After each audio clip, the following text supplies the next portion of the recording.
I do warn you, I am going to ask you about dice, so be prepared for that. Okay. DJ.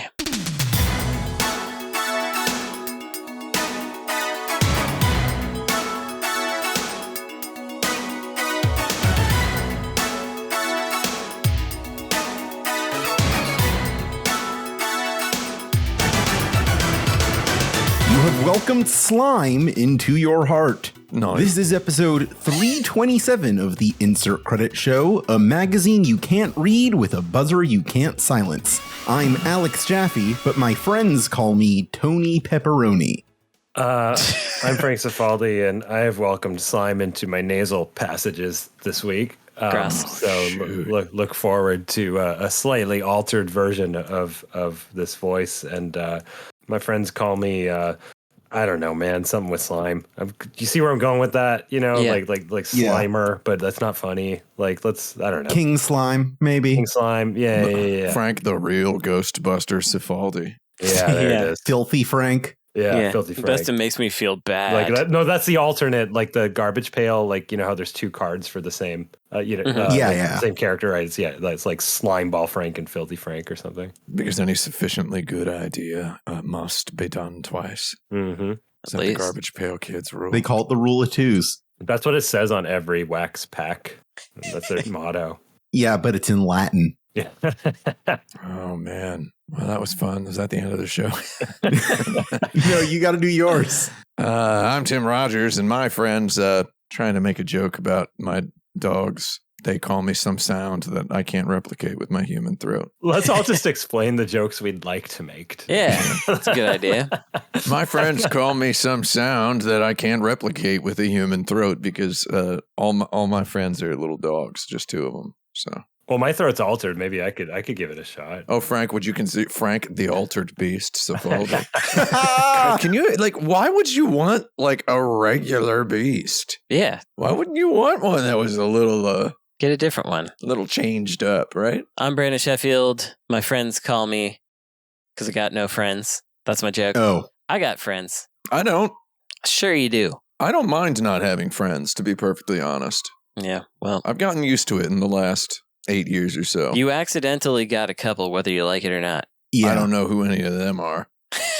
One of them's me. But I have noticed that people are starting to go along with your vibes here and are starting to choose sides, which is weird. I don't know how I feel about that. Because you look at the YouTube comments and there's someone YouTube? Well, YouTube comments on what? On our podcast. I do mention it at the end of every episode. It's in there, and you get people defending me and people defending you against each other, which is Whoa. That's very funny. It's a little funny in a way. That's a good concept. I think it's good. Is it good? I mean, there's got to be something in every one of these shows. Then there's that whole make Frank and Jaffe kiss contingent. Yeah, there's that one. But, that's weird. I encourage that. Is that have any of them made us kiss in not yet palaces? Okay, they got to try harder. Okay. It's tough. I do want to say though to the haters, just to remind everybody.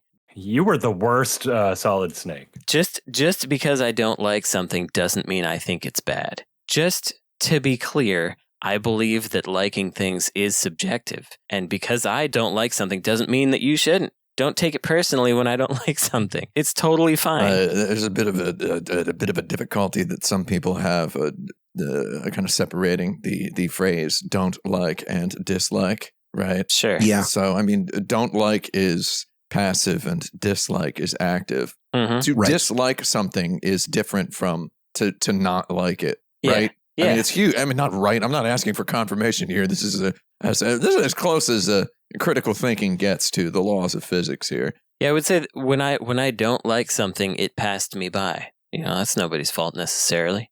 Yeah. We all were brought up in a different way and like different things. That's what's cool. Plenty of stuff That's why we got this whole podcast. don't like because you've never heard of it before. Oh, is that why? True. Right. So this is our first time doing a regular episode in about a month. A couple of you just came back from D.I.C.E, and I want to know how that went. Oh, God, who cares? I mean, no offense, but hold on. Where's my phone so I can theatrically look at my phone on camera during this part? There we go. Yeah. My phone is black and the case is black and I have so many apps in it. Actually, Cool. it's black, and the case is black. My big D.I.C.E news is I went to Chef Kenny's vegan dim sum, which is in Las Vegas. Chef Kenny is a vegan chef who I enjoy the work of. He used to have 3 restaurants, but 2 of them shut down, and I got the skinny on why those 2 shut down. His vegan dim sum is the only one that's left. So one shut down just because the normal, like the lease was ending and it was getting too expensive. That was unfortunately my favorite of his restaurants. Very good vegan Chinese food. You know, you got your fried popcorn chicken type stuff. Ooh. Really good sauces. Tim, you would have liked it. It was a hot spot. And then the other one that shut down was a mile and a half from Chef Kenny's vegan dim sum. And the problem was that apparently people would come, they would order from one and then go to the wrong one and then demand that their food be remade. And it would happen to people picking up and also to DoorDash. And they said they were very busy, but not making any money. And so they just had to close one of the locations, even though they had like on their website and on their DoorDash, like, please check which one you're ordering from. Shoot. That was unfortunate. But Chef Kenny's vegan dim sum, still pretty good. Good place. Recommend it if you're in Vegas. I also went to this. It's in Las Vegas. I flew in on Monday, and that's not when D.I.C.E was happening, but I had some game preservation business. I met up with a guy who had a prototypey thing for the NES. It's actually kind of interesting and weird. For those who don't know, there was a brief time where Nintendo was considering letting users play state lottery with their NES systems at home. That's funny. Wow. And this collector came across literally a prototype of this. It's kind of like a demo of what a lottery might be. And we met up at a local game shop that Brandon's very familiar with, Retro City Games. It's cool. And I digitized that guy. And and so did that. And then while there, struck up a conversation with Doug, the owner of Retro City, and a little bit more game preservation-y business. So SETA, we all remember SETA, publishers of Friends of Chemco. Nosferatu, or was that it? The Super Nintendo? Yeah. That. Oh, I know that game, Carl. Yeah. I know that one. That one's good. That one's kind of interesting. So they were in Vegas. They were our hometown video game publisher, and they shut down a long time ago. But a bunch of their assets were found abandoned in a house by a construction worker and dispersed among local collectors and game stores. And long story short, Doug pulled out an envelope from the back and he's like, check it out. I got some SETA stuff. And I think he just wanted to show me, look at my cool envelope. And I was like, no, we're going to take everything out. We're going to look at this right now. Some listeners of the show will be familiar with this title. I was very excited. I didn't even know things got this far, box layout for Bioforce Ape for the NES. Whoa. This is a game that never came out that I preserved, I don't know, forever ago. And there's a really terrible drawing that's owned by this guy in Vegas. So I saw this drawing. It was very odd. Yeah. A really terrible drawing done by a guy in Vegas. Was it Elvis on velvet with Cheetos? No, but I know who it was. I figured it out. I figured out who wow. it was. I also figured out the programmer of this lottery thing, and I confirmed with him. He's like, oh, yeah, I did that. Thank you. I haven't seen that in 30 years. And then you said, yeah, it's really good. Is what you said to him. You fumbled all your. Oh, it's a really great program. Yeah. You butter fumbled all your marbles as you tried to compliment him about it. Yeah. And then he cried. You're making fun of me. So that night, I went to a chef owned, a good chef. I don't remember his name. Sort of fast foody place called Half Bird, where I got half a bird. Got half a chicken. Oh. That's the opposite of what I did. Was that Kung Lao style? That's a Mortal Kombat 2 reference, cut down the very middle. Nice. Yeah, it was. Nice. And then the next morning I went to a breakfast place called Peg's Glorified Ham and Eggs, where I got ham and eggs. Kind of had a little culinary theme going on. Forgot to follow up your confirmation of the question. So you would call that Kung Lao chicken? Okay, thank you. Oh, thank you. Yeah, I see. good. I see. Okay. Yeah, that's the punchline there. Yep. I just when you leave a punchline off, it just turns jokes into surreal conversation. So we don't want that today. Anyway, not today, not this episode. Maybe 328. So that's what I did. And then there was a game conference after that. Yeah, there was one of those. Are we out of time yet? Yeah, we actually have 7 seconds left. You made it. Congratulations. What is the game conference? It's the one where they decide the best tabletop games of the year, right? That's the end of the question. Yeah. Okay. Because it's the one the where D.I.C.E. Summit. they give awards to Baldur's Gate 3. The person with the biggest die wins. I'm going to say that the D.I.C.E. Summit, of all the video game things in the world, the D.I.C.E. Summit is the one I have received the most questions over the past 10 years. You going to D.I.C.E.? You going to D.I.C.E.? People ask me that all the time. That's odd. Okay, so the reason being that this is I've never Googled what it was. This is the show that is such a low population, and it's mostly people who are there to do business with each other. That it's just a more condensed GDC, and I find it very useful. That sounds pretty smoke. Tim, are you sure you aren't misunderstanding emails asking you como se dice? Oh yeah, very good. D.I.C.E. is definitely it has traditionally been all the executives are here is the thing, and so it can be handy for if you need to talk to those people. So you can stab them in the elevator. You can stab them. I did see Todd Howard. Oh, big Todd. We were in a room. Did you ask him who would win in a fight, him, David Cage, or Hitler? Yeah, I thought about it. So Kill, marry, screw. You? Kill. Let's play a quick game of kill. There was a ridiculous scenario in which there was a party that, a speaker party was ending, and a party for all the D.I.C.E. scholars, which are young people, was beginning. D.I.C.E. scholars? God, D.I.C.E. this is really starting to sound like some goddarn Forgotten Realms, Advanced Dungeons and Dragons stuff here. Yes, and indeed, is this written by R.A. Salvatore? Is he the MC of this thing? I was trying to figure out how to get Todd Howard to talk to these young people and have either party get something out of it, and I couldn't figure it out, and then he left because I was like, I don't know, what are they going to say? I like Skyrim, but then here's probably they don't. The youngsters don't. No, they don't. Here's the biggest thing of D.I.C.E. for me. I was talking to one of the D.I.C.E. scholars, a young person. They had asked me a bunch of questions about various business things or whatever, breaking in, all that stuff. But then they were like, what are some of your favorite games this year? I was like, what can I think of that a young person would know? And so I was like, well, this year I played Final Fantasy 16, and they were like, right. So I want to say it's like Genshin Impact, but what kind of game is Final Fantasy? And I was like, oh boy, blasted. It sounds like these we're out of time. Sounds like these D.I.C.E. scholars might not actually play video games. Yeah, I think that's what it is. They might have been selected because they've got rich daddies and supermodel moms and yachts. I think they have other skills other than liking video games. It's a really nice program. It is a good program. I'm sure I'm just joking. Yeah, I know you're joking, but question number 2. Question number 2. What do we get? I want to talk about note taking when playing video games. NT. Yeah, how do you take notes, and when do you take notes? When is it part of the fun, and when does it feel like a chore? It's always a chore. Always a chore for me. And I do it when I have to review it for a competition, or when I am making notes for this show for the end of the year, best game of year. I'm having trouble with words.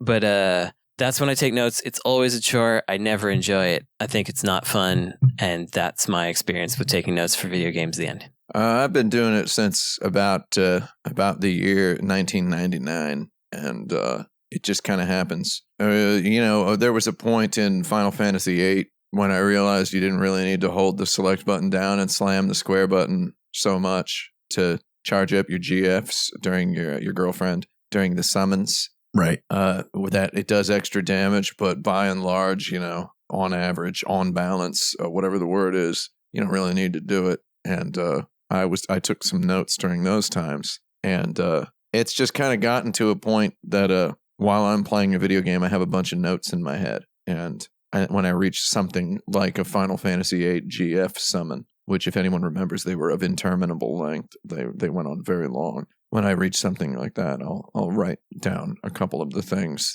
There are some people who say if you don't write something down right away and you forget about it, it's the worst feeling in the world and you want to die. It's a David Lynch reference. There's some people say that. I don't necessarily believe that strongly in it. I like to let the idea kind of hang precariously for a few minutes, if not even, a couple hours before writing it down. If I still remember it by the time I get to the end. It's like writing fiction.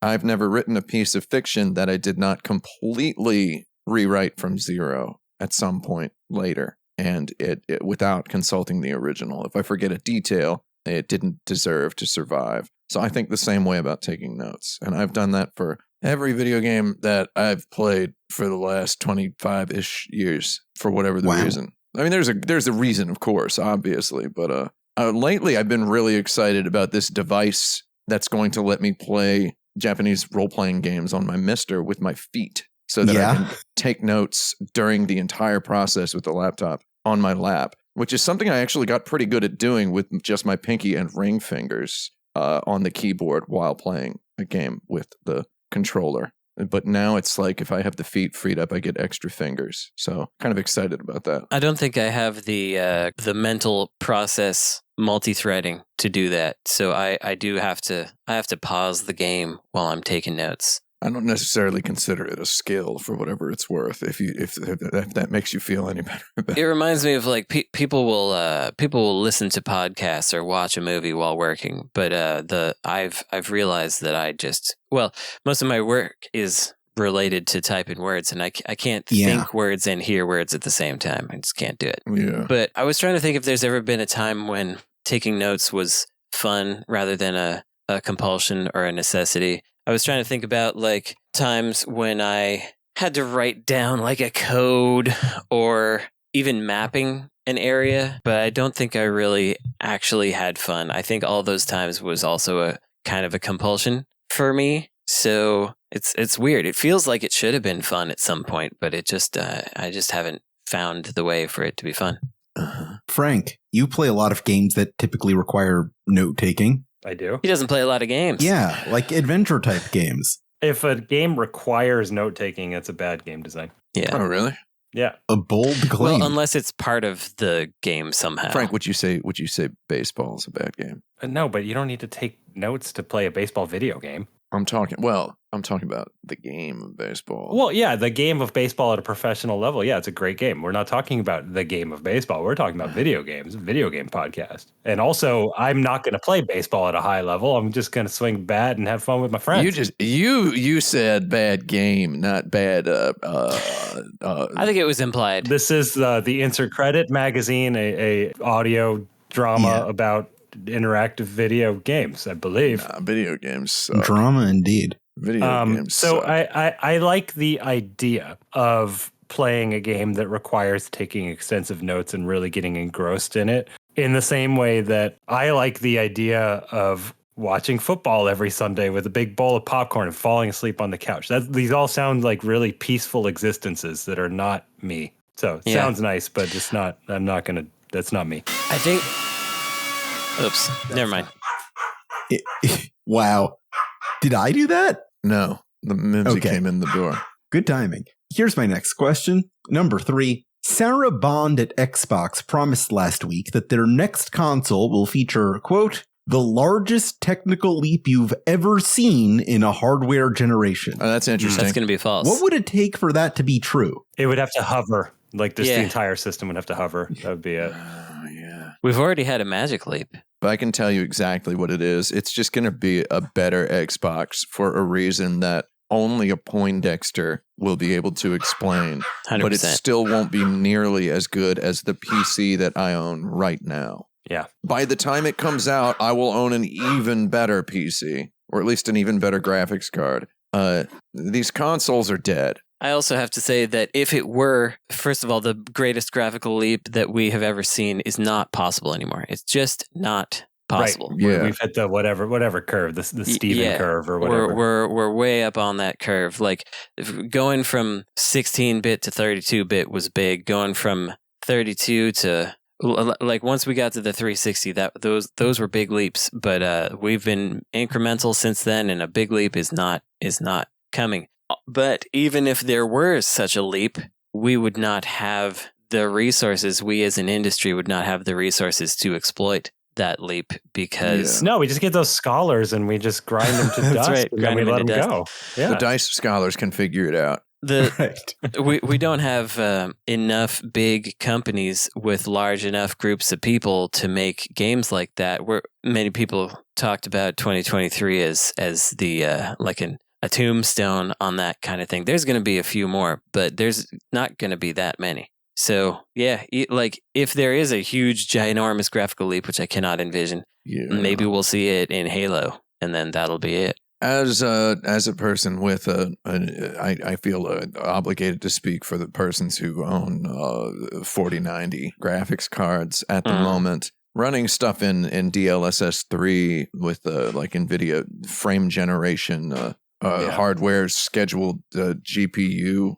Hardware accelerated GPU scheduling and generating frames to bring something up to 120 FPS without too much of anything resembling artifacting. There's a little artifacting sometimes, like Geralt's feet will look a little weird in The Witcher, AI and such. Using AI very, very tastefully, intelligently, not as a matter of making a whole game. I don't expect AI to ever generate a whole video game for me as I'm playing it, but having it used to assist in graphics is one thing. And then another thing is I've seen ray tracing go from whatever it was on my 2080 4 years ago to what it looks like now on a 4090. And there has been remarkable improvement in what ray tracing does. Like ray tracing actually seems like a real thing now, whereas as even during the 3090 generation of graphics cards, it didn't exactly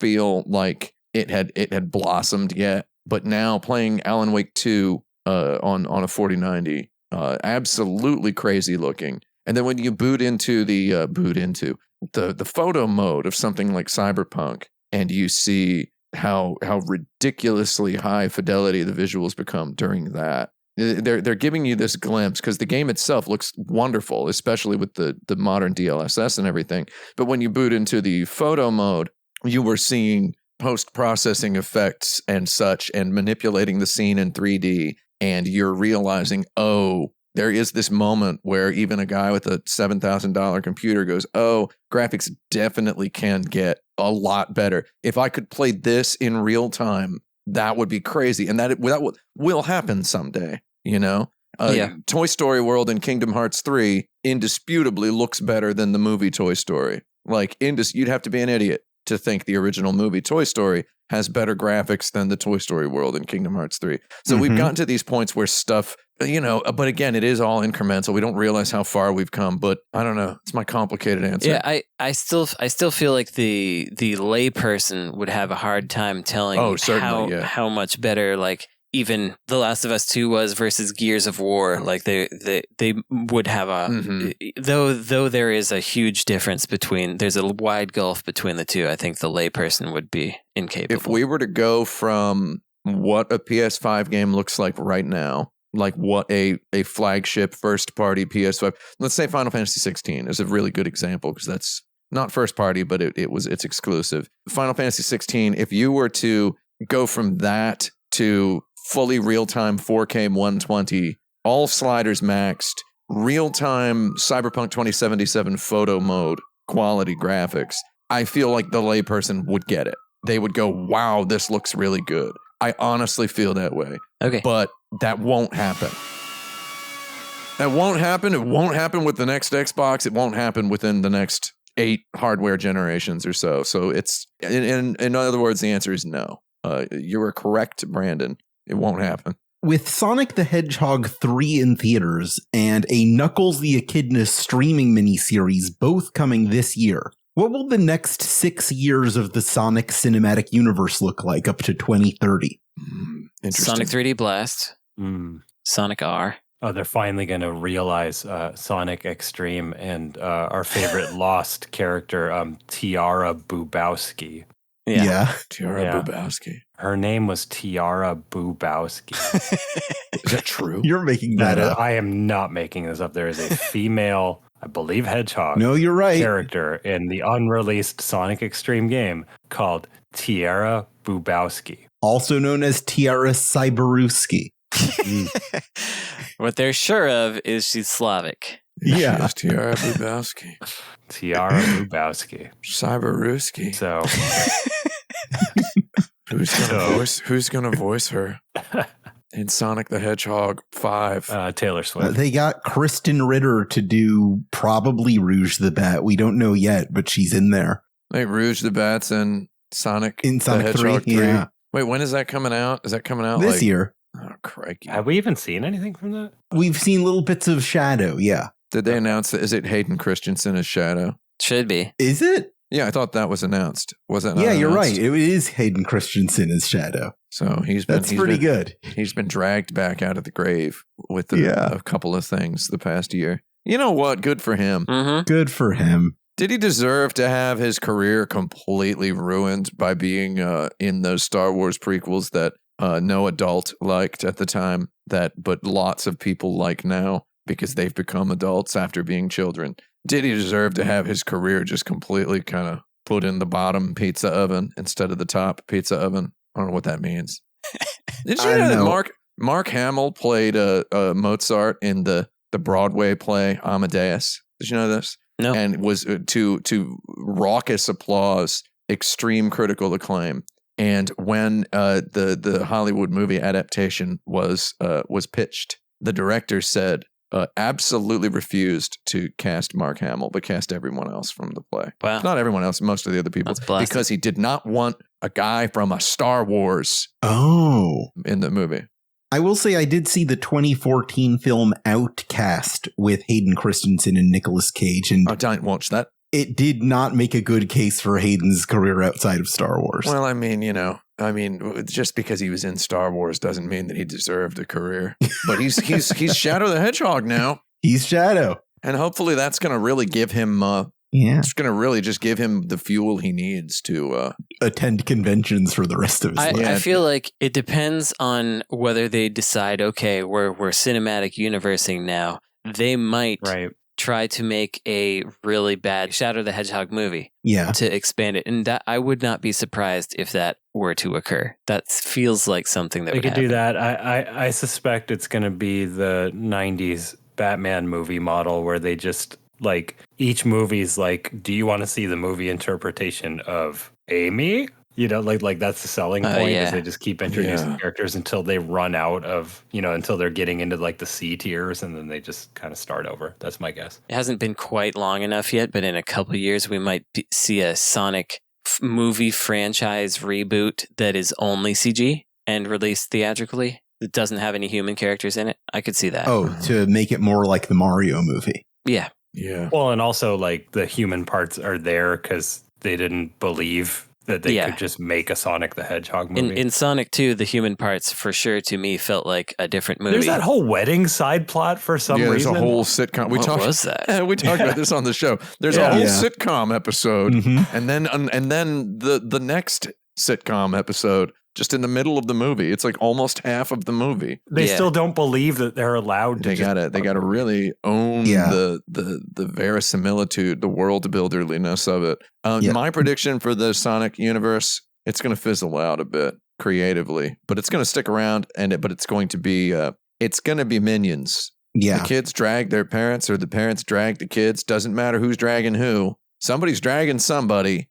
And the movie's getting seen. A Chow's movie. Oh, yeah, Chow's. That's where they go with this. They're not going to do that. Nobody knows what a Chow is. The end game here is nobody knows what a Chow is except the people who know that it's from the producers of Sonic the Hedgehog 3, the movie. Then they know what it is. I think what's going to happen is I think they got very, very, very close to the bottom of the barrel in Sonic the Hedgehog 2. Mm-hmm. And they're going to have to get a lot of mileage out of the coating of the bottom of the barrel in Sonic the Hedgehog 3. A lot of mileage per hour, if you will. Yeah, a lot of mileage per hour, yeah. They're going to have to really figure, they're going to have to do something with that. I think they might. They got Tyson doing a lot of stuff over there now, Tyson Hess. I think he'll figure it out. It's going to fizzle out, though. It's going to fizzle out. All right. Let's fizzle out into a break, and we'll be back after we recharge.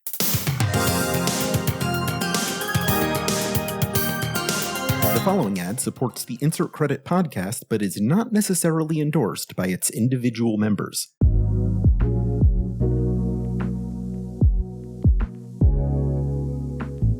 This is the Insert Credit Quick Break. I'm Alex Jaffe, and this week's Insert Credit is sponsored by GLYDR. Modern games give your hands a lot to do, whether it's executing movement tech in competitive shooters or reaching for health kits when the action is at its most intense. At GLYDR, they're rethinking this problem and giving you the ability to move actions from your hands to your feet, allowing you to focus on core actions, relieve hand strain during long sessions, and customize your perfect control scheme. GLYDR is an analog foot controller allowing for up to 16 different actions mapped to your feet. GLYDR is fully compatible with your PC library, seated VR experiences, and select console games, with more compatibility coming soon. When you're done playing for the day, GLYDR can make video editing, music production, spreadsheeting, and much more an even more efficient and enjoyable experience. You can reserve GLYDR for $100 off today at feetlegal.com, or simply search for GLYDR, that's GLYDR, on Kickstarter now. Get your feet in the game with GLYDR.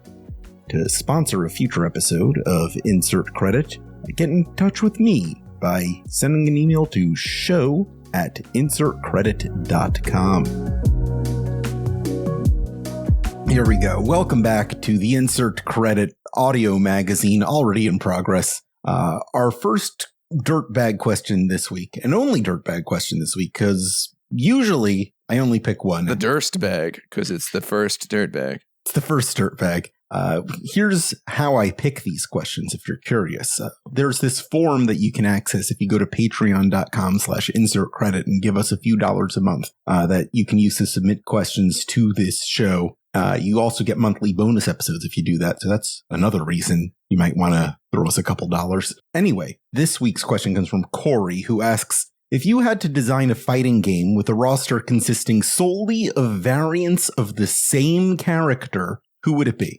Ryu and Ken, clearly. That's a joke about one of the longest running criticisms of the Street Fighter series. That there's too many Shotos, as they call them. Well, I think if I wanted to make money, I would probably do a Spider-Verse fighting game.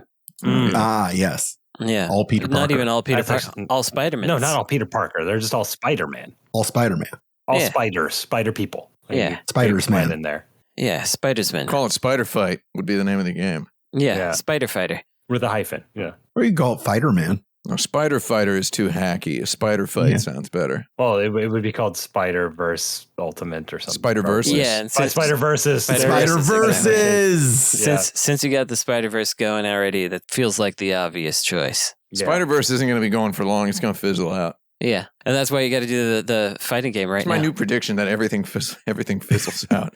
It's the safest prediction. Yeah, Tim is predicting the long view of history, where the heat death of the universe claims talk about us all. humanity, human race. It's going to fizzle out. It's going to fizzle out for sure. It's going to fizzle out.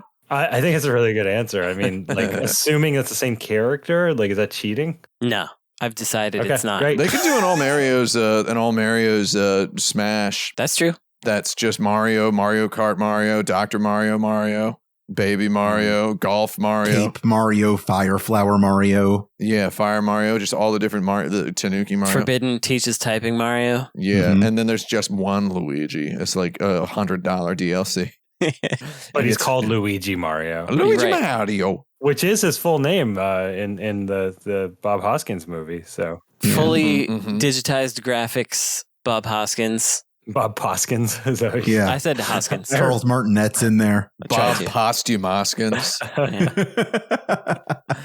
Would that I be do like his name? the Bob Hoskins Mario being in there. I think that's great. Yeah.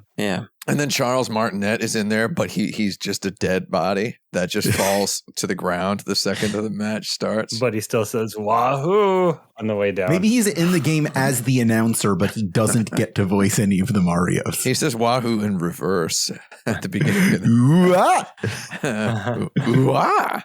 Hooah! He's doing the old Al Pacino. Al Pacino. Yeah. You know, I don't care what anybody says. That Scent of a Woman is a fantastic movie. That's a lie. That movie's horrible. That's like an incredibly bad movie. Yeah, it's Has anybody seen that? Yeah, I saw it. when I was a youngster. Holy Lord, that is a bad film.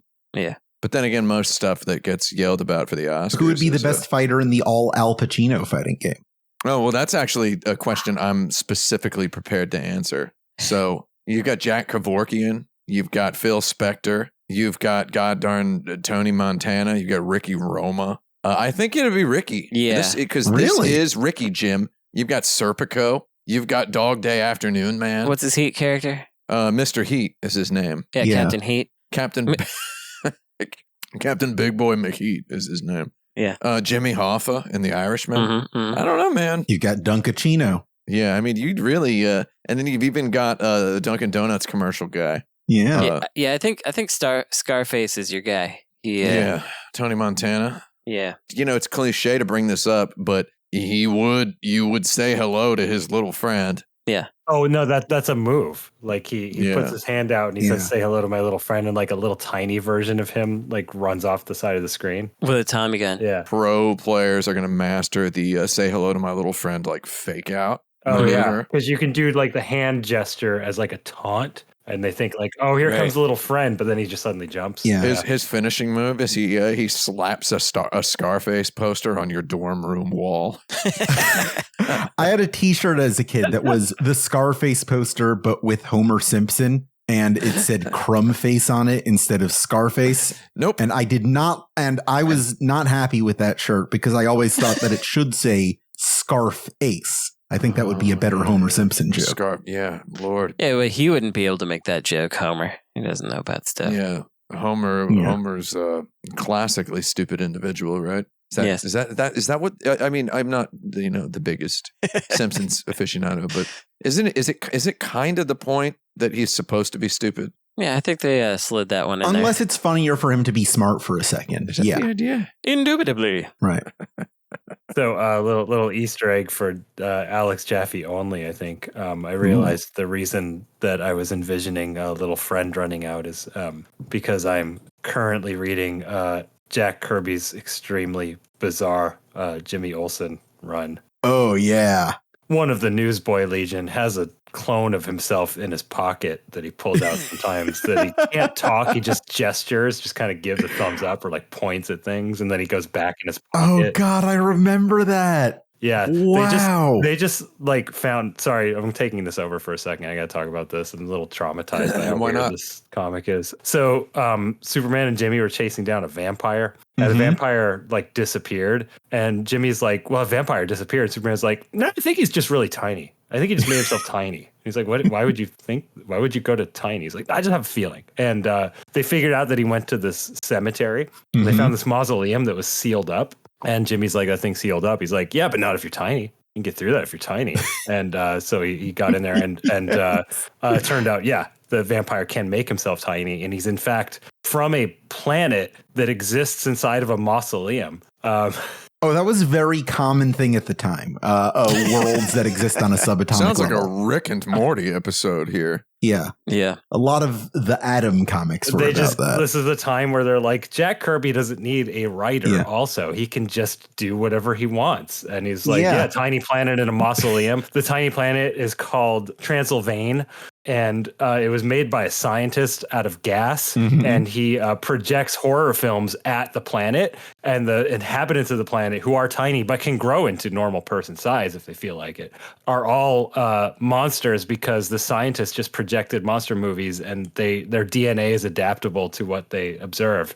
You see, this is exactly why when Jack Kirby was brought on to DC, he said, give me your worst selling title so I can get really weird with it. Yeah, because I want to make gas planets inside of mausoleums, baby. I don't want to ruin Superman with my ideas. Give me Jimmy Olsen. And that's what they did. All right, that's our comic talk for the day. And this is somehow leading to like Apocalypse and Darkseid and stuff. It's coming. Yeah, it sure is. Why not? Question number 6. I was thinking earlier about the part of Dragon Age 2 where special guest Felicia Day temporarily joins your party. No. Have you ever played a video game and gotten to a part where you thought, oh, this would be a really exciting surprise if I were a different sort of person entirely? Every god darn day, Sergeant. I mean, I thought that literally when it happened in Fallout New Vegas, and like I just knew she was famous among like prescriptive nerds, you know? Right. Wait, I actually don't know who that is. To be perfectly honest, I don't know who that is. In the early to, I guess, the mid 2000s, she was in a lot of nerdy adjacent stuff, Dungeons Dragons-y stuff. I've heard her name before, but I don't know anything that she's... I'd say like comedian / entertainer whose body of work tends to be in the, like I said, kind of prescriptive nerd side of things. And I don't even say that as a diss. Gamer friendly. You know? Like it's just like, you know, Dungeons and Dragons stuff, right? Like she's the mad scientist on the newer Mystery Science Theater, for example. Like it's just kind of like nerd stuff, right? The con circuit. I demoed IDARP to her at a party. She was nice. I'm sure she's nice. I beat the crap out of her in IDARP, though. Bless. Good when people are nice. I think the earliest obvious example for me was, which one was it? Shadow Dancer, where they had Spider-Man and Godzilla in it. Oh, yeah. The original Revenge of Shinobi. Right. Yeah. Yeah. Hold Me Closer, Shadow Dancer. Yeah. There's Batman in there too, right? He was. And I was wondering why that all was there. It just felt like they shoved it in there. And I remember thinking, maybe this is exciting to somebody. But it was like that stuff was just like truly shoved in. There wasn't a narrative. It was shoved in illegally and everything, right? Indeed. Yeah. Yeah. Yeah. And then they had to change it and everything. So. I just didn't think y'all was watching, is what they said. Yeah. Old Stumpy just wakes up when the lawyers come in, kicks his typewriter off the desk. I didn't think y'all was watching. Yeah. The opposite sort of thing is when it was discovered that in a stall, very early game for the Sega Saturn, it was discovered that there's like a really weird Mario sprite hidden in there. It's not visible, but it's just in the art. There's just a really strange little Mario. That was exciting to me. They went ahead and made a weirdy Mario. Why? In a Saturn game. The end. I'm guessing there's several situations where it's, I don't know, playing a game based on an IP, like, I don't know, Spider-Man or something, and like there's this grand reveal with music and and the camera pans up and it's like, here's this character, they're here too. Yeah. Like that has definitely happened to me, but they're so forgettable that's actually what I felt like most of the time playing those modern Spider-Man games, because they'd be like dun dun. I'm like, all right. There's that guy. Yeah. Cool. But I didn't want to. I mean, I felt that way even with those Spider-Man games with dudes I already knew who they were. Like the Miles Morales, we've got the Prowler in there. And we have to go through Miles Morales learning about his uncle's true identity or whatever, right? And I'm like, didn't I just watch a movie somewhat recently that was very much about this whole thing?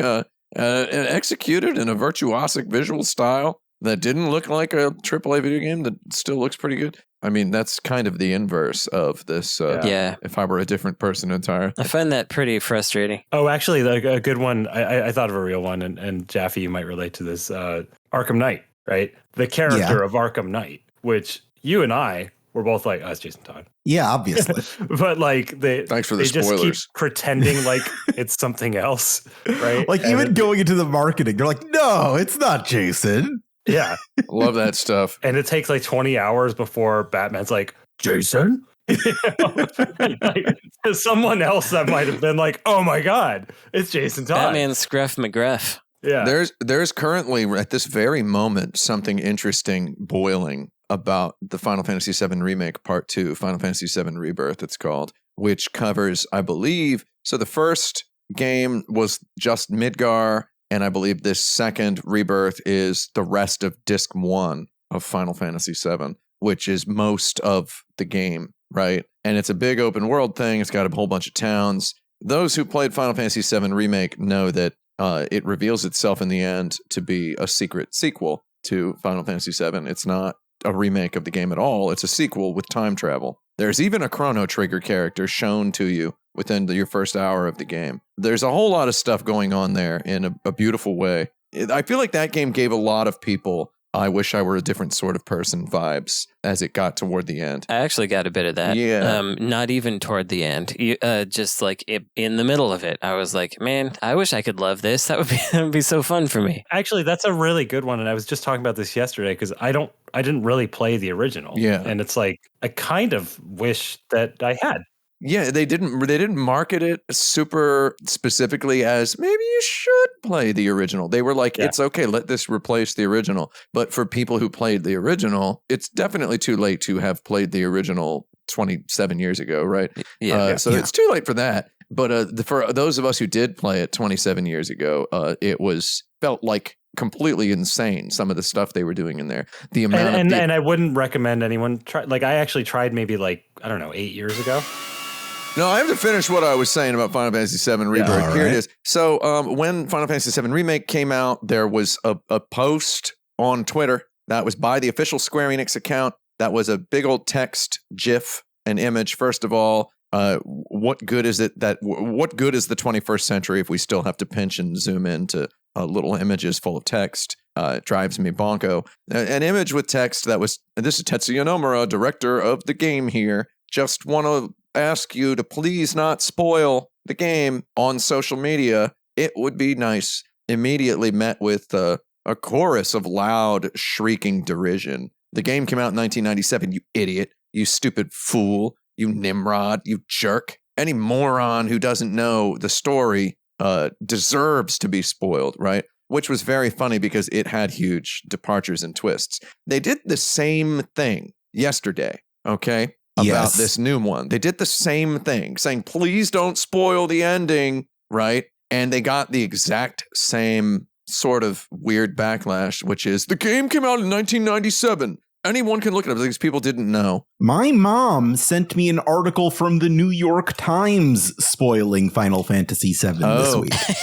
Yeah, it's wild. But the fact is that the story established itself as a sequel at the end of Final Fantasy VII Remake. Rebirth likely takes larger departures. There is a scene that lines up with the end of Disc 1 of Final Fantasy VII. I won't spoil it on this show because I know somebody gets mad whenever that happens anywhere in media. Whenever the spoiler for Final Fantasy VII happens.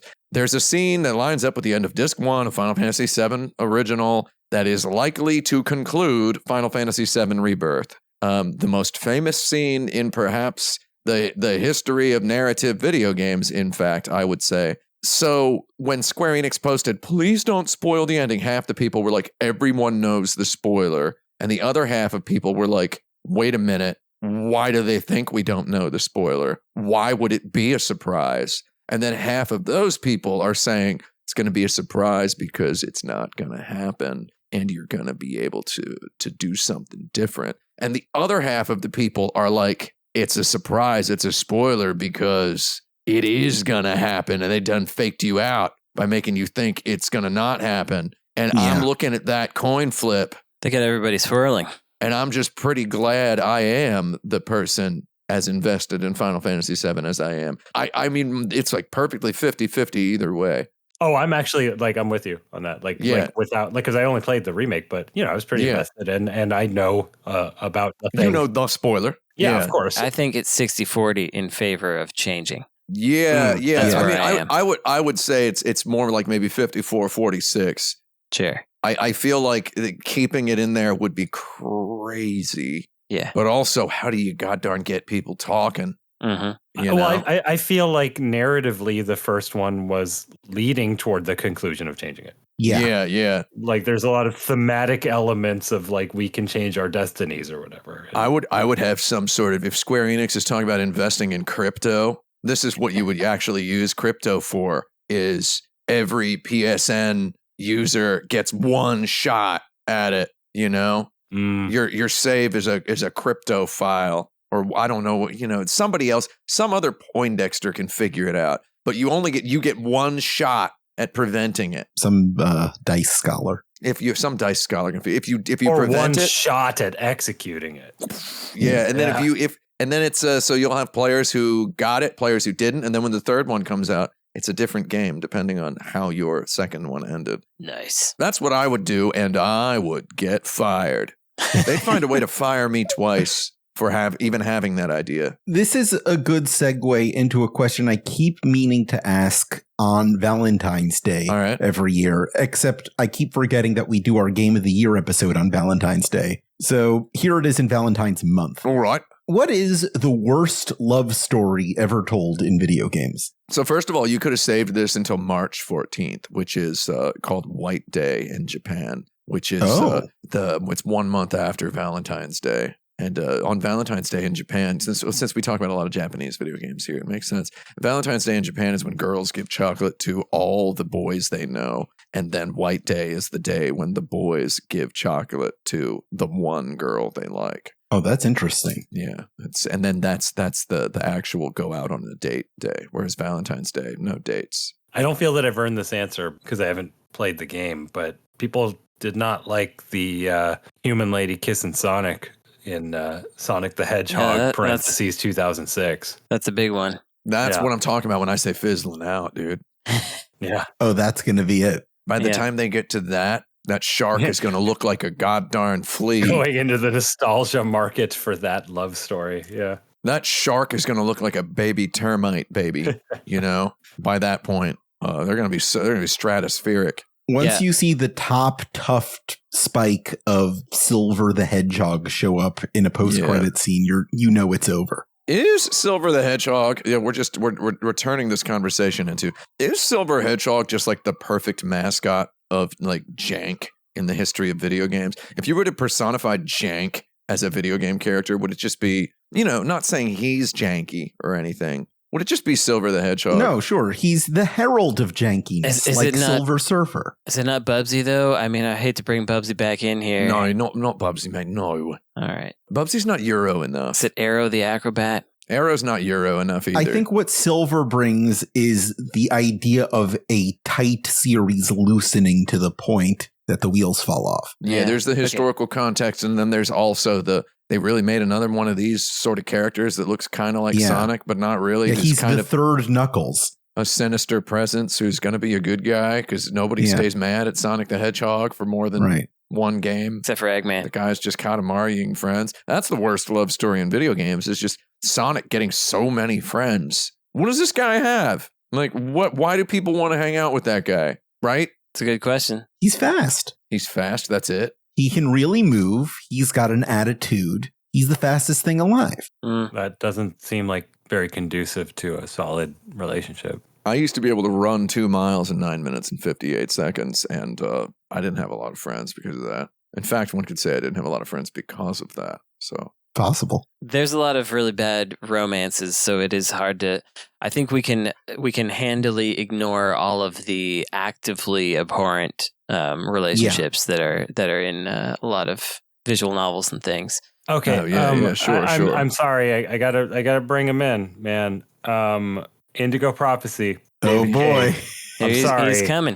We got to unlock the cage. Yeah, Brad. You play as a guy who is. I'm sorry. I'm going to New York Times this. Ends up being a walking corpse. A guy who's come a long way since Pac-Man. He is dead. Yeah. Right. He is a dead body that is cold and gross, but walking around. Mm-hmm. And there's a female character who you are, I believe, introduced to by seeing her without clothes on. Because it's a David Cage. Hubba. What's the name of this game? Hold on. That's my new character, 45-year-old man who's somehow never seen a naked body before. Tiara Bubowski. She leaves the shower and goes into her living room where she has a poster on the wall that says Citizen Cage. No. Wow. Not that, mate. Yeah. No. Basically, like, for no reason, falls in love with and has sex with this corpse man. Very good. Not earned at all, other than like he exists. Wait, has there ever been actually a plot point that was earned in a David Cage game? I don't know, but that is my least favorite romance. There's just like there's no reason that she likes this guy. That's a bad There's one. no build up to it. It's just like, oh, you're in trouble. Let me nurse you to health, and then have sex with your cold body, and that is the relationship. Nurse. Yeah. There's just there's too many bad relationships. For a reason, I was watching the anime, The Ancient Magus' Bride, which is popular right now, and I was like, I'll find out why this is popular. And the the first thing that happens is that this ancient magus character purchases a 15-year-old girl for the purpose of training her to be his bride. But is she actually 3,000? And That's no, a joke. She's 15 and she was actually 15. They went ahead with it. So, and what's weird is like, I know I'm not the target audience because the audience is young women. And I'm like, but that doesn't seem, I'm not the arbiter of taste or morality, but that doesn't seem right to me.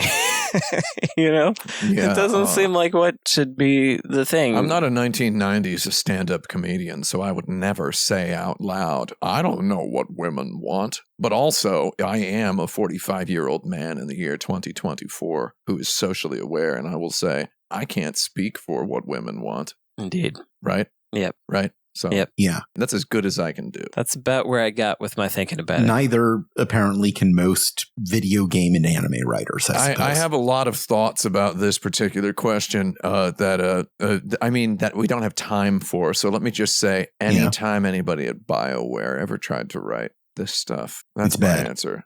We should expect better. All right. I have one more question. I've been thinking about the trope in a lot of RPGs and fantasy games and the like of an ancient evil returning in the present day that your party has to defeat. Yeah. What is it that makes this concept so prevalent in video games and adventure fiction in general? I've been wondering about this one for a long time because there's so many video games from the 80s and 90s had the thing of the whole intro cutscene is how there was an evil. It got defeated with all of our power. We sealed it away. But now the evil is back. We're going to do the exact same thing again. Mm-hmm. It confused me even as a young person. I was like, why can't I do it? Why can't I be the one who does it the first time? Why do I have to go back and do it again? Because they were writing the game design document is what the original heroes were doing. And no joke. They were writing the meta textual game design document that determines where the 8 temples with the 8 rituals that are needed are. It's just kind of MacGuffin writ as biblical myth. Yeah, it ultimately they need a reason for you to go get the 12 crystals and do all the stuff. But like, why couldn't that just be something that organically appeared? Like you could do all that stuff in a different way. I guess it's the easiest is probably the answer. It's the easiest way to make that happen. Well, I mean, there's a lot you get for free if this is an existing thing from a long time ago. You get an instant explanation that nobody knows how to handle this. Mm-hmm. So it's up to you, right? Yeah. Because it's so long ago. You instantly get the ability to have lore to keep you invested, to keep going, because you find old lore. Right. Yeah. You find old, You're the son or the grandson of the hero, and you get their old sword and whatever. You need some of that in an RPG, and you can't just be like, improvising and figuring it out fresh unless you're just like talking to scholars or something. You know what I mean? It's like you kind of have to like discover, and it also gives you a narrative reason for like finding equipment in dungeon, because you have to like find the equipment that defeated them the first time. So now you have a reason to go to this dungeon. So I think it actually makes a ton of sense. Yeah. It's, especially, I think no better example, I guess, than the original Dragon Quest, where you're one guy who's a descendant of this hero who had a legendary power that killed the evil in time immemorial, and you have to go find his armor. And when you end up getting back to the city where the hero eventually retired, it's in ruins in a poison swamp. It's been smote by the returned ancient evil, and his armor and sword and helmet and shield and all that is hidden in different locations. It makes it easy, and it's also when you're writing a story for a video game, it behooves you to have a little bit of a you don't have to go full tilt in on it, but it behooves you to have a little bit of a flair for the minimalistic as regards world building. You're not J.R.R. Tolkien. You're not writing 8 seasons of Game of Thrones or whatever. You have to not do the opposite of compartmentalizing some of your themes. You have to put a lot of stuff in. You have to put as much in one drawer as you can when you're world building a video game. So it's true, when you have an ancient evil that perished a long time ago and is back now, that gives you an excuse to have dungeons. It has rituals that are written into the fabric of the story as legend. It tells you where the armor is. It explains why there's monsters, and it also just kind of world builds a lot of culture for you, because the world's culture would somehow surround the idea that they are fearful of this sealed up evil, right? So it's a very convenient, nice little potent thing that Dragon Quest did, and I guess everybody else just kept doing it. Yeah, to be clear, I think it is interesting when people try to do it without that and they try to start fresh and do it a different way. But when writing Demon School, I definitely got demons that were sealed away 2,000 years ago, and they're coming back. Like I went ahead and did it because it's easier. Yeah. So because it makes them something that exists in the world without you having to kind of, as a writer, you have to put large down payments of screen time and pages down in order to sell a villain as a villain, right? Yeah. Whereas selling something as a returned ancient evil, it just makes it mysterious and fun immediately, and it makes it game design immediately. One of the hardest things in writing a narrative video game for me is there is an urge to explain, and one has to resist that urge and show instead of telling, etc. And that's why Dark Souls is the best. And I do think they do a good job with world building and narrative presentation through architecture and design and boss design and things like that. It's a very different kind of game than what I'm making, and I don't think that I succeeded fully in reducing explaininess. I think I may have a couple parts in there. They're a little too explaining, but what got to finish it. All right. That's it for this topic. This is normally where we'd have a lightning round, but I think we're going to skip that this week. Before we go to recommendations, I want to use this platform that we have to our many thousands of listeners to talk about something important to me personally. Ooh. I want to talk about the benefits of going to therapy. I think it's really important to have someone you can speak to unpack your own issues in a safe environment. Even if you don't think there's anything wrong with you at the moment, it's a good idea to have something to look into. In the past, I've had really incredible breakthroughs which have helped me understand and accept parts of myself I wasn't comfortable with. But I do have to admit that since moving to New York, it's been hard to find a good therapist. It can be work trying to find someone who understands you. Much as pop culture will lead you to believe that New York is just kind of, you trip over them every time you go outside, right? Right. Yeah. Some guy in a tweed jacket who knows everything about you, right? Yeah. So I have to go through this process over and over every time I start with a new therapist of telling them about my anxieties, about I'm not as young as I used to be. I used to be the young kid in this field, but I'm getting older and I've started losing my hair. As much as I talk about my relationship with my parents, I've been fighting a lot with my family. I take on these enormous projects that I typically lose control of. So I've been trying to find someone I can talk to in my insurance network. And just as an example, the last therapist I spoke to, I had that session where you unload all your deals, everything that you're worried about in your whole life story. And this guy, I don't know how he got his license, but he tells me I look pretty strong for my age, and that if I want to boost my self-confidence, the King of the Iron Fist tournament is in town, and I should speak to the organizer about entering. So, I have to tell this guy, I have to tell him, but doctor, I am Mishima Heihachi. Very good. Yeah. Getting older and losing your hair. Yeah. Anyway, recommendations. Very good. All right. Therapy is pretty good, though. Yeah. It's a real good joke there, but also therapy's good. Come on. Yeah, that was me following up on Tim's homework assignment from 3 episodes ago. I expect Brandon and Frank to do one at some point as well. I got a lot of people offering me help with Guillain-Barré syndrome, thinking that I actually have it. No, I actually did have a herniated lumbar disc, I should say. To clarify, I did have a herniated lumbar disc. I still do. And I recommend, Jaffe recommends therapy. I recommend Cherapy. Get yourself a real good chair. Don't have a bad chair. Yeah. Don't have a bad chair, Charles. It's true. Also, I think it would be a good time to point out something here on the show that I have received several questions about in the last couple of days, and I think you all know what it is. Back when I hosted an episode of this show, at the end of the episode, I usually don't recommend things. At the end of my episode, I recommended 3 things because I think that's fun to have stored up a couple and make them extra meaningful, much as I had stored up my 10 question points. I recommended a thing on the show that I'm honestly very, very interested in. At the time I recommended it, I had already paid for it on the Kickstarter, and it's not actually cheap. It's something I was excited enough in to have actually, bought one. And I thought other people might want to do the same because I know that in my streams and in my Discord, we talk a lot about Xbox Elite controller paddles and such. And why not have 16 more paddles than just these? Why not have a whole bunch of them?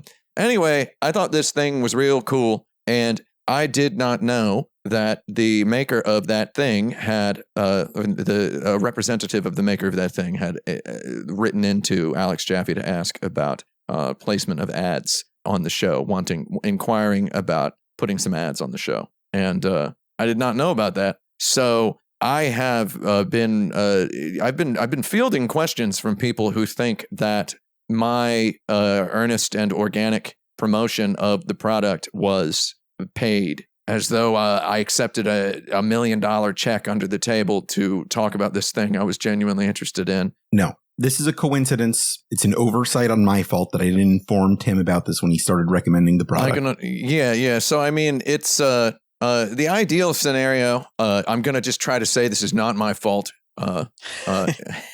It's all Jaffe's fault. No, it's not Jaffe's fault. It's not really anybody's fault. But ideally, we would have.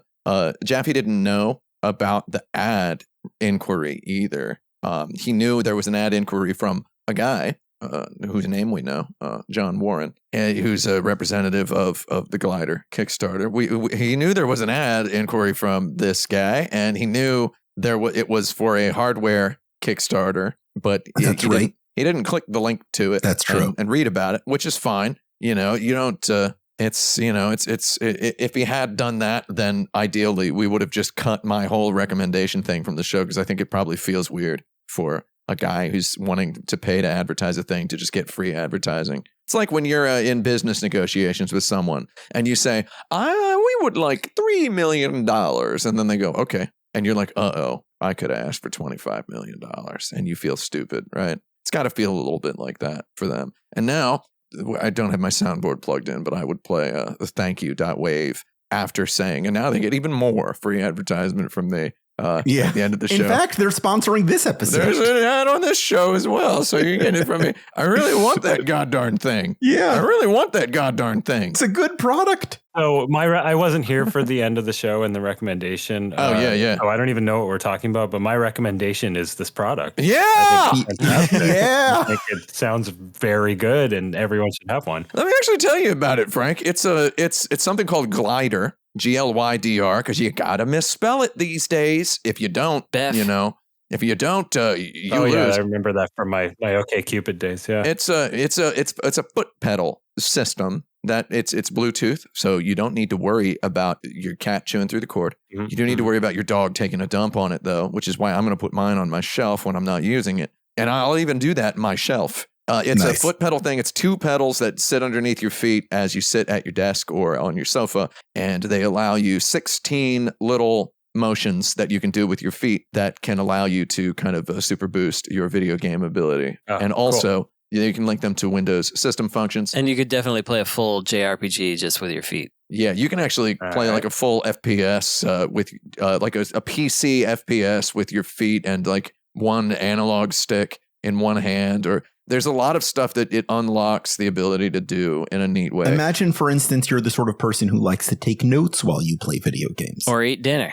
Yeah, you can play a Phoenix Wright game while eating dinner, while eating a complicated dinner, like spaghetti with like a 2-foot long fork, right? Like while performing these like hyper meticulous manual tasks, you can play a video game that's largely just making decisions. Like butter your bread and then eat it. Yeah. Whilst not missing a command in a classic Final Fantasy active time battle. Yeah. It's an X input device. You can use it with your Mister. You can use it on your PC. You can assign system functions like start gameplay, capture, save a highlight, start your stream, change a scene, turn your camera on, turn your microphone off. You do all this stuff without your hands leaving the frame if you'd like. you'd be tap dancing. I'm very interested in having all these buttons also for video editing purposes.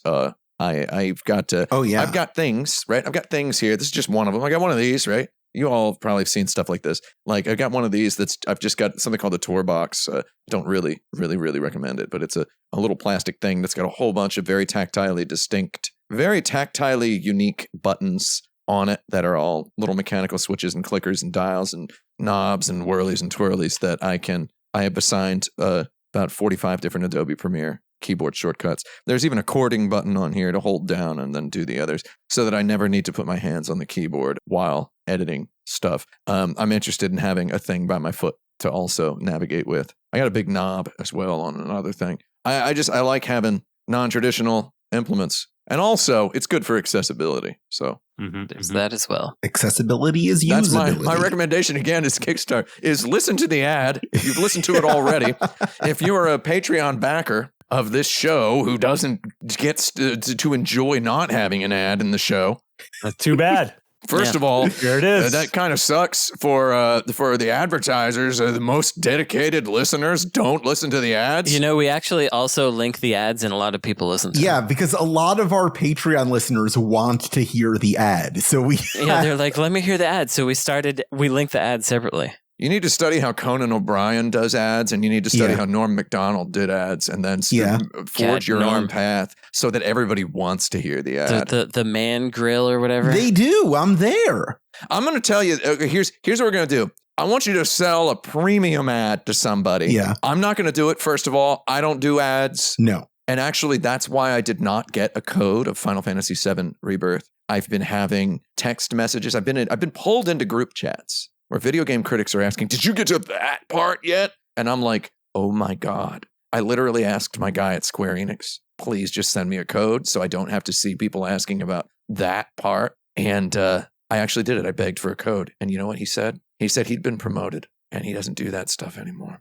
Oh, he asked the person who did, and they said, I'm not active enough on social media. Oh, no. I'm not active enough on social media, so I didn't get a Final Fantasy VII Rebirth code. Tune into my stream 3 days ago to hear me yell about this a lot.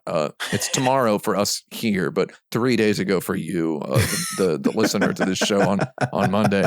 I'm not going to yell about it. I don't really feel entitled to play that game. It's just I saw a shot. I saw a chance of getting a code to play it early. And it didn't work. But anyway, here's my challenge to you, Jabby. Sell a premium ad. Yeah. The sales pitch is for this much more. You can have the ad integrated into the episode seamlessly. Yeah. And I will write it into something that I say during the show, and a product placement, the premium ad that you will, of course, disclose after performing it. Oh, of course. That was the ad, our week's ad, by the way. That's my challenge to you, to sell a premium ad.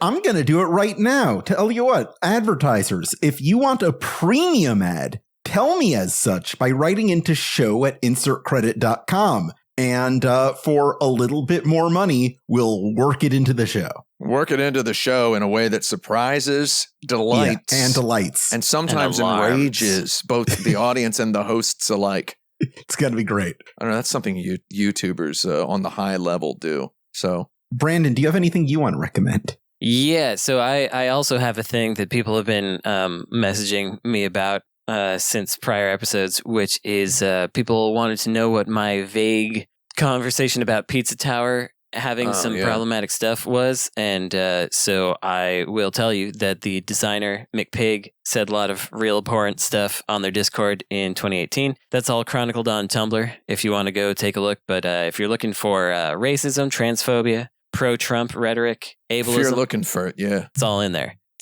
So that is what I was referring to. Somebody yelled at me for saying I thought Pizza Tower was cool. They yelled at me. They're like, didn't you know this about this guy? And I said, no. No, it's not. It's not very easy to find. And then immediately after I said no, they said, are you going to issue a retraction in your next episode? And I said, well, no. I don't think it's anyone's fault for not knowing about it. Right. I would say. I don't have a time machine. I can't go back and shoot 1 week ago me in the head, much as I'd like to sometimes, tabbing back over to Adobe Premiere and looking at it for 3 seconds. Oh God. Yeah. So anyway, but that's what that's all about. now you know you can look for it. You can find it. Then I'm going to have a nicer recommendation, which is is like a 1984 VHS tape from, I think, Thailand or Malaysia. I'm just joking. It's related. Let's hear it. Times Square Kung Fu on YouTube is not? a channel that does a good job of showing you the various versions of movies, especially Hong Kong films that have come out. So like you can see which is the best version. Which is really handy because sometimes there are releases, all kinds of releases under different names, etc., and also just general reviews of movies from that era. But also, and this is where it's related to what Tim was talking about. Lately, he's been preserving Japanese V-cinema VHS tapes. And by preserving, I mean as much as he can, just dumping them from whatever copy of a VHS he can get. So it's not like they are getting touched up or anything, but at least there's a version you can watch. In many cases, there wasn't previously, and so that's cool. So you can check that out. I would recommend. Give it a look. The end. That's it. That's what I got. Exciting. Terrific. So I've already told you how to buy an ad on the show. Write into show@insertcredit.com. If you enjoyed this episode, please rate and review our show. It really helps us out on iTunes, on Spotify, anywhere else you could find it.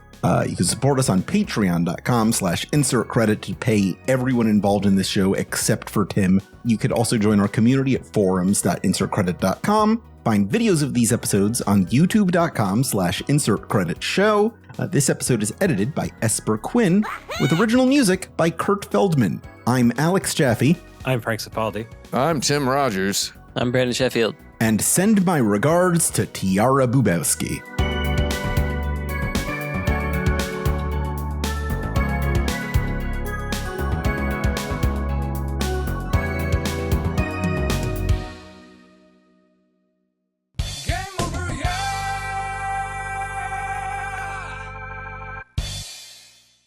Tuberculo Belowski to Bubonic the Sledgehog. Tiara Bubonic. We found the origin of Bubonic the Sledgehog. Oh my God.